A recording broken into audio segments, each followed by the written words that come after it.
en janvier 2020, nous regardions un petit peu de haut les Chinois en expliquant qu'au fond, ils étaient en difficulté pour gérer la crise. Ensuite, le virus s'est déplacé, il est arrivé chez nous et les Chinois ont contre-attaqué. Et comment ont-ils contre-attaqué diplomatiquement? Ça a été porté notamment sur les réseaux sociaux.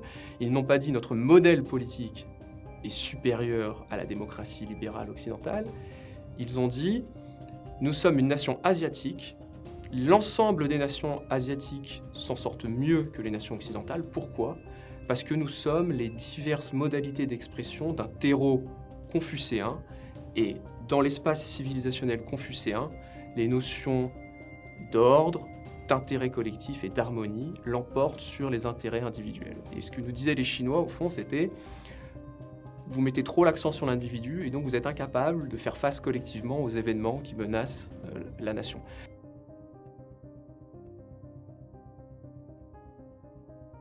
Max Erwan Gastineau, donc je suis essayiste, puisque j'ai publié mon premier ouvrage en septembre 2019 aux éditions du CERF, le nouveau procès de l'Est, qui vise à penser le clivage historique et philosophique entre l'Europe de l'Est et l'Europe de l'Ouest.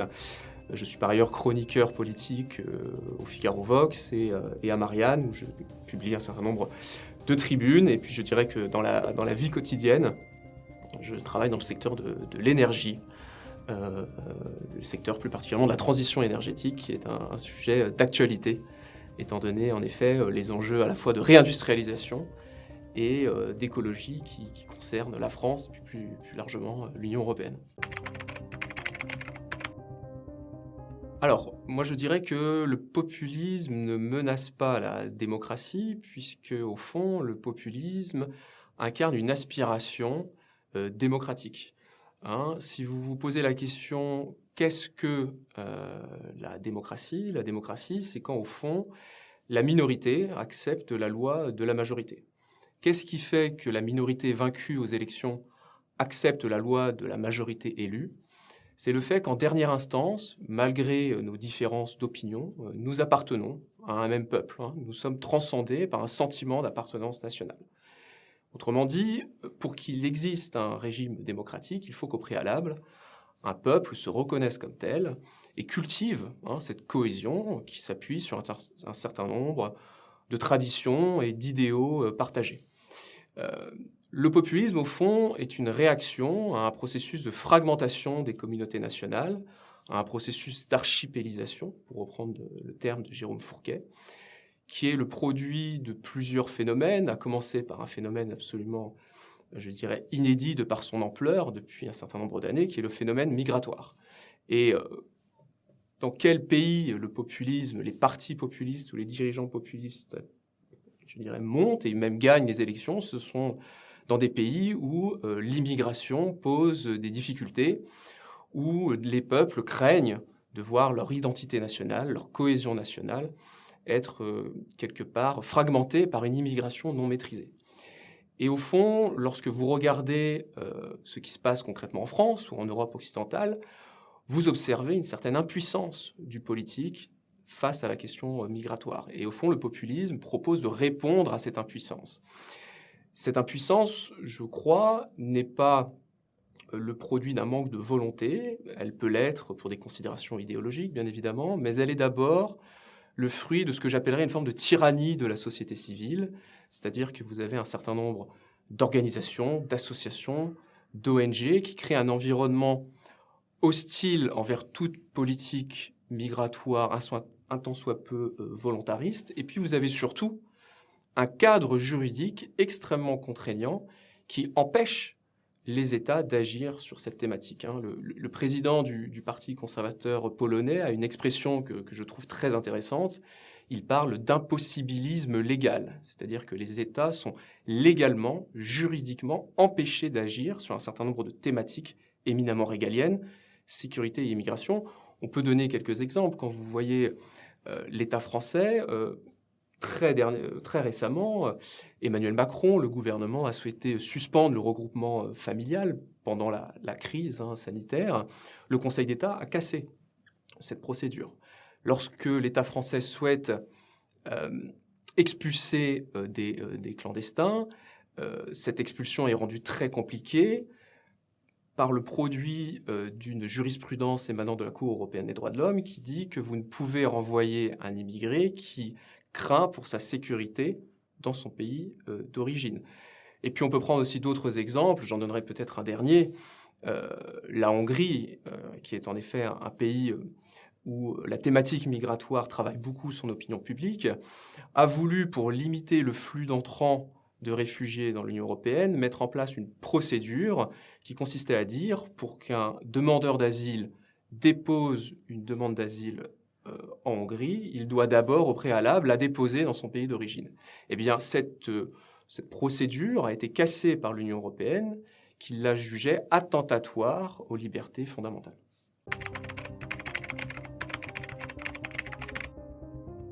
Je suis partisan du fait de penser que les idées ne tombent pas du ciel.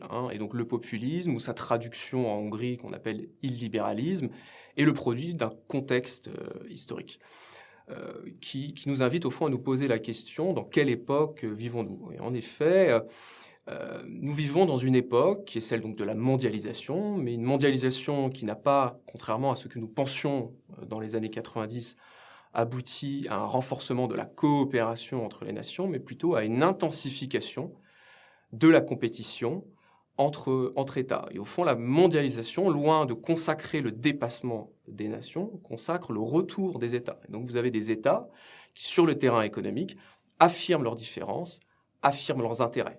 Si bien que nous sommes passés d'une ère de limitation, c'est-à-dire que les États du Sud, les États de l'Est, dans les années 90, voulaient imiter l'Occident. Nous pensions que le monde allait converger sous le prisme d'une forme d'occidentalisation, une uniformisation sur fond d'occidentalisation. En fait, aujourd'hui, nous ne sommes plus dans cette ère de limitation propre aux années 90.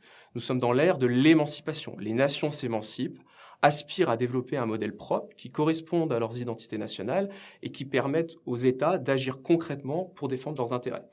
Et pour peut-être donner un petit peu un exemple, il suffit de regarder aujourd'hui l'Asie.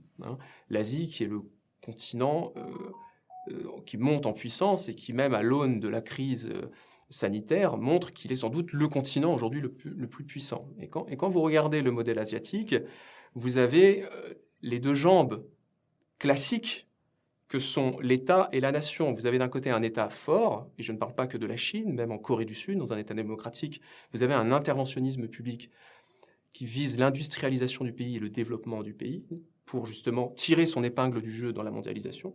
Et puis vous avez le pilier de la nation, une exaltation des spécificités spirituelles et culturelles nationales.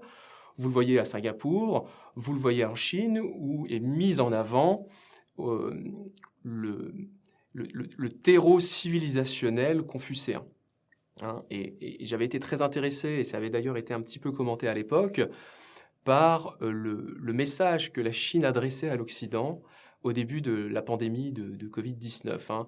Si vous vous souvenez, au tout début, en janvier 2020, nous regardions un petit peu de haut les Chinois en expliquant qu'au fond, ils étaient en difficulté pour gérer la crise. Ensuite, le virus s'est déplacé, il est arrivé chez nous, et les Chinois ont contre-attaqué. Et comment ont-ils contre-attaqué diplomatiquement? Ça a été porté notamment sur les réseaux sociaux. Ils n'ont pas dit notre modèle politique est supérieur à la démocratie libérale occidentale. Ils ont dit nous sommes une nation asiatique, l'ensemble des nations asiatiques s'en sortent mieux que les nations occidentales. Pourquoi? Parce que nous sommes les diverses modalités d'expression d'un terreau confucéen. Et dans l'espace civilisationnel confucéen, les notions d'ordre, d'intérêt collectif et d'harmonie l'emportent sur les intérêts individuels. Et ce que nous disaient les Chinois, au fond, c'était vous mettez trop l'accent sur l'individu et donc vous êtes incapable de faire face collectivement aux événements qui menacent la nation. Moi, ce qui m'intéresse dans ce discours, ce n'est pas de donner raison ou tort à la Chine, c'est de voir que la Chine s'affirme sur la scène internationale, non plus simplement sur le terrain économique, mais sur le terrain civilisationnel, affirme un discours sur les valeurs. Eh bien, je dirais qu'en Europe, au fond, l'illibéralisme hongrois ou polonais est le pendant européen du modèle asiatique, c'est-à-dire d'un côté un État fort qui doit agir dans la mondialisation pour protéger les intérêts nationaux, et puis une exaltation des spécificités culturelles et nationales, en l'occurrence notamment chrétiennes, pour ce qui concerne la Hongrie et la Pologne.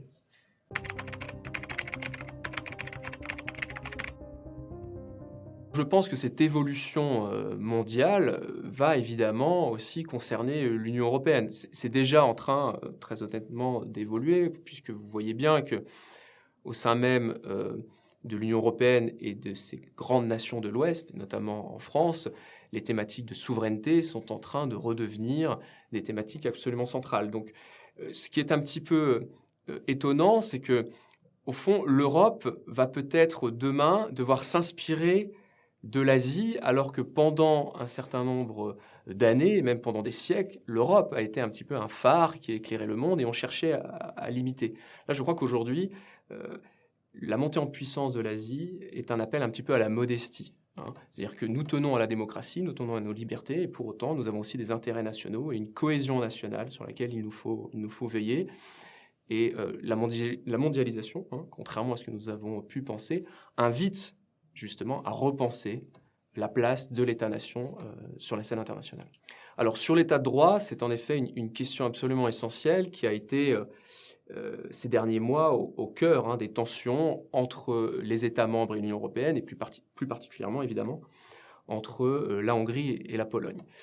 Ce qui est absolument intéressant dans cette question, c'est qu'elle pose au fond la question de la place des cours constitutionnels dans notre ordre démocratique. Nous avons au fond dans nos démocraties, en général, évidemment, un Parlement et une Cour suprême ou un Conseil constitutionnel qui vise à contrôler la conformité des lois à la Constitution. Or, depuis plusieurs années, et c'est un mouvement qui concerne l'ensemble de l'Occident, qui a commencé au Canada, nous avons une montée en puissance des cours constitutionnels qui, de plus en plus, usent de leur jurisprudence pour corseter le politique, pour l'empêcher d'agir sur un certain nombre de questions. Ça nous ramène à ce que j'ai pu évoquer sur la question migratoire, mais également sur le terrain des valeurs. Je m'intéressais dernièrement à ce qui s'est passé au Canada. Vous avez eu un gouvernement conservateur dirigé par le Premier ministre Harper, qui a dirigé le Canada pendant 2 mandats successifs. Et bien sur tout un ensemble de questions, la Cour suprême est venue limiter son champ d'action sur le terrain des valeurs, mais également sur le terrain, par exemple, de la politique pénale. La volonté du gouvernement conservateur canadien était de muscler, disons pour résumer les choses, l'arsenal juridique de l'État pour réprimer davantage la délinquance. La Cour suprême est intervenue et a censuré tout un ensemble de textes, la majorité d'ailleurs de ces textes. Si vous regardez la composition idéologique de la Cour suprême canadienne, vous avez 9 juges sur 11 qui sont d'obédience libérale.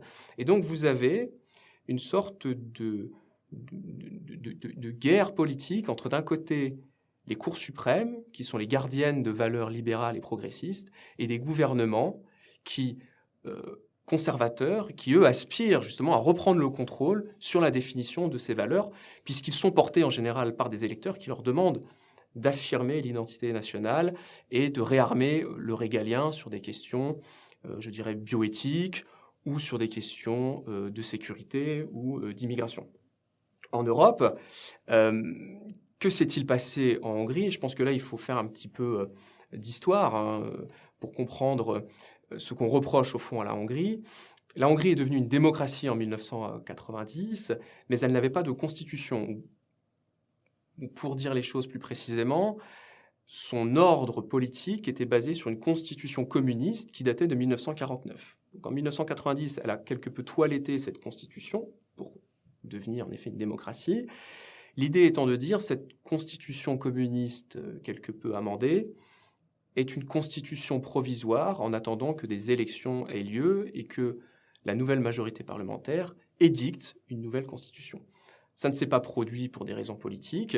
En fait, la Hongrie, entre 1990 et 2010, date du retour de Viktor Orban au pouvoir, a fonctionné avec ce que les Hongrois appelaient une constitution invisible, c'est-à-dire que l'ensemble des principes de fonctionnement de la démocratie hongroise et les valeurs fondamentales de la démocratie hongroise ont été édictés par les juges de la Cour suprême. C'est la jurisprudence de la Cour suprême, suite à des avis rendus par rapport à des textes de loi ou lorsqu'elle était saisie directement par des citoyens. C'est la jurisprudence de la Cour suprême qui a dessiné l'ordre juridique hongrois. Et quand Viktor Orban est arrivé au pouvoir, et a obtenu, suite à des élections, la majorité des 2/3 au Parlement, il a eu le pouvoir de changer la Constitution et d'en édicter une nouvelle. Et l'un des grands axes de cette nouvelle Constitution était de dire « Nous voulons donner aux Hongrois, au peuple hongrois, une Constitution qui corresponde à la personnalité de la nation, qui ne soit pas le produit des juges. Les juges doivent contrôler la conformité des lois à la Constitution.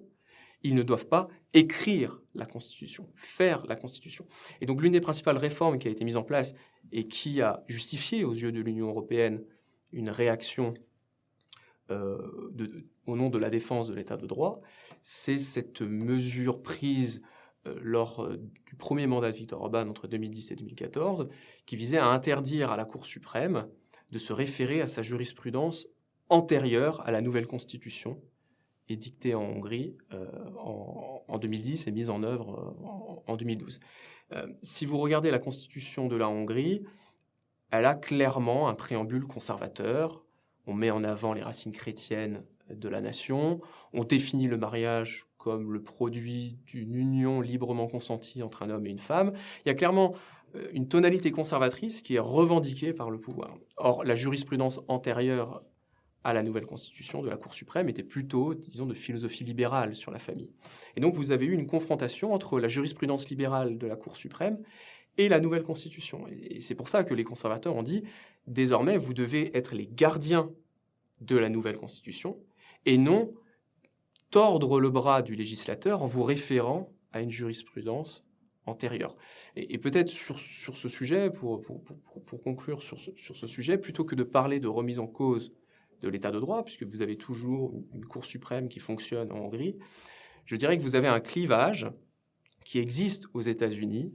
Vous savez, lorsque Trump a nommé une nouvelle juge à la Cour suprême des États-Unis, c'était une juge conservatrice, ce qui permet aux conservateurs d'avoir une majorité assez confortable au sein de la Cour suprême américaine. Et la réaction des médias a été de dire les conservateurs vont enclencher une sorte de révolution conservatrice grâce à la jurisprudence de la Cour suprême. Et la nouvelle juge nommée par Orban a tenu à préciser non, le rôle d'une Cour suprême n'est pas de tordre le bras du législateur, de transformer la société, elle est de demeurer fidèle au texte constitutionnel.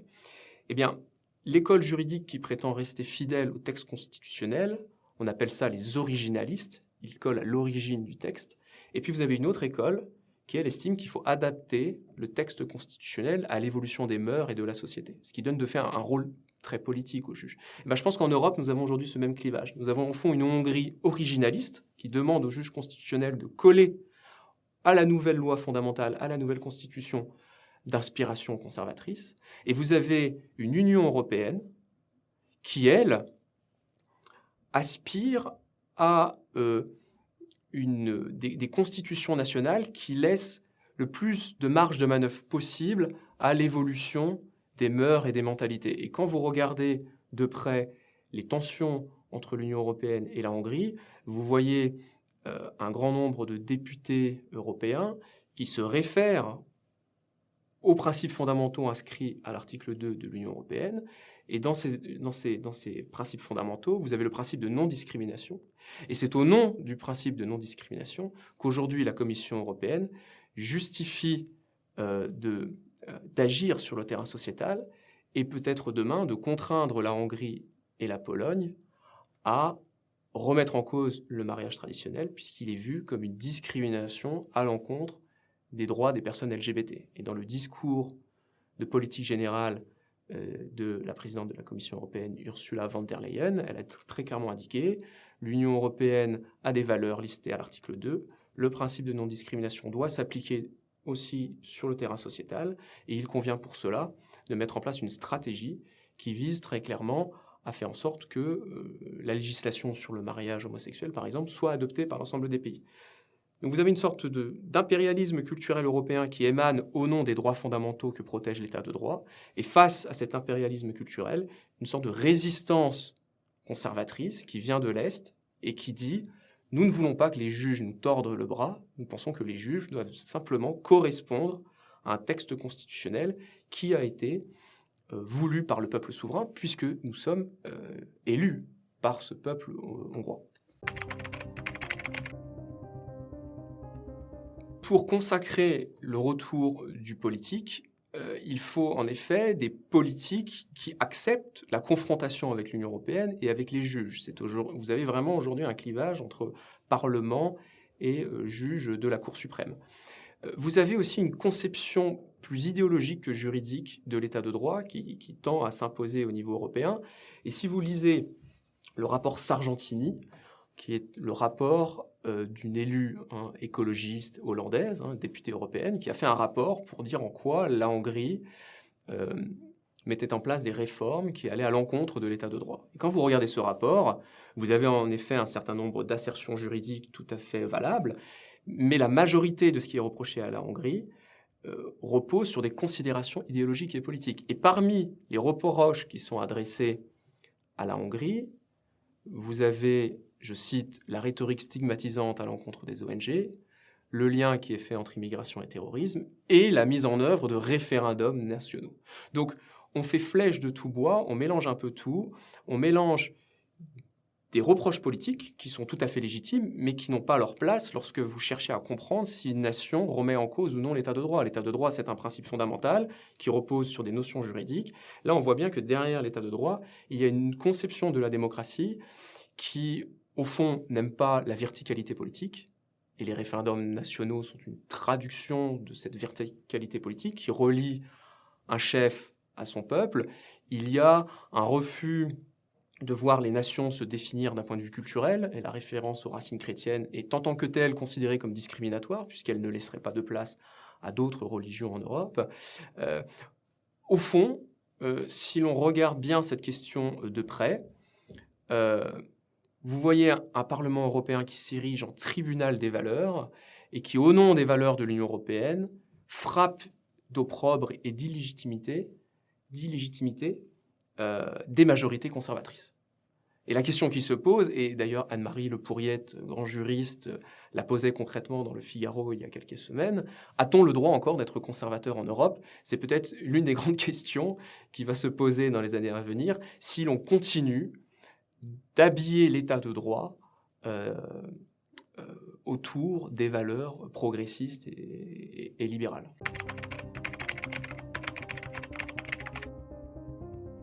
Alors, quand on regarde de près l'illibéralisme tel qu'il s'affirme en Europe centrale, je l'ai un petit peu évoqué tout à l'heure, vous avez en effet deux jambes, un État fort qui intervient, y compris dans l'économie, et on ne comprend rien au succès de Viktor Orban si on ne comprend pas qu'il a mis en place un certain nombre de réformes très peu orthodoxes, taxation des grandes banques étrangères, nationalisation de grandes entreprises au début de la dernière décennie, qui ont permis à la Hongrie de sortir de la crise de 2008 qui a été très dure.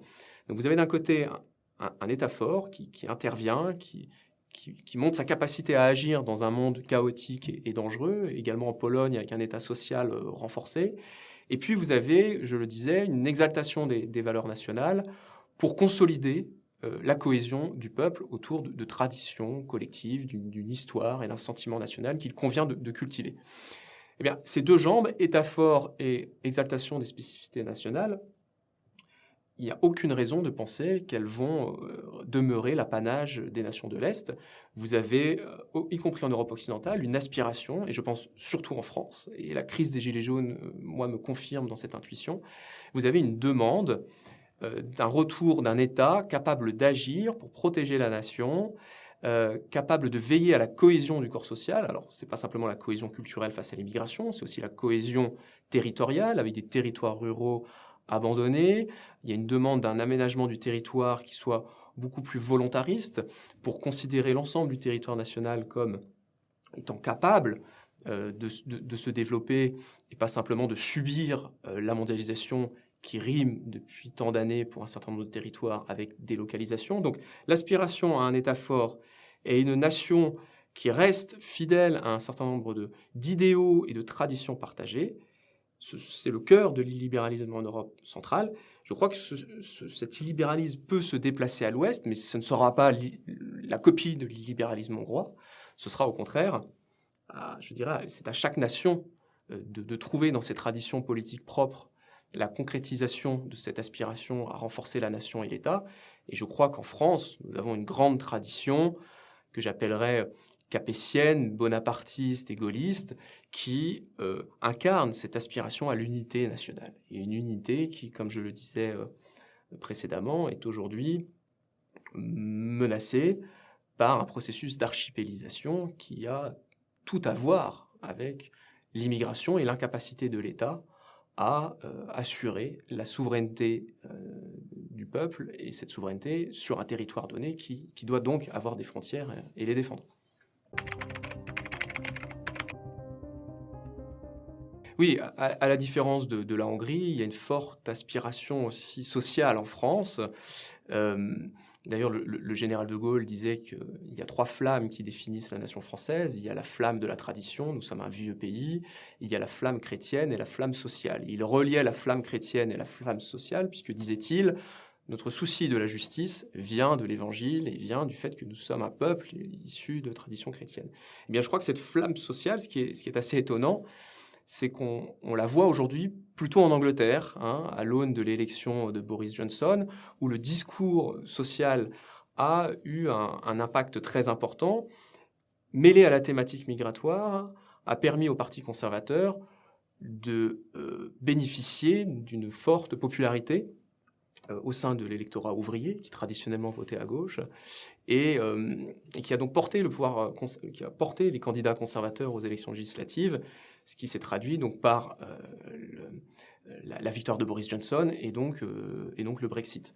Et donc oui, là nous avons peut-être, à travers l'Angleterre, un modèle plus occidental, au sens de l'Europe occidentale, un modèle plus occidental qui correspond à cette aspiration populaire, à un État qui doit non seulement reprendre le contrôle sur la politique migratoire, mais qui doit aussi agir pour défendre des classes populaires fragilisées par une mondialisation qui a en effet produit un certain nombre de dégâts dans des territoires anciennement industrialisés.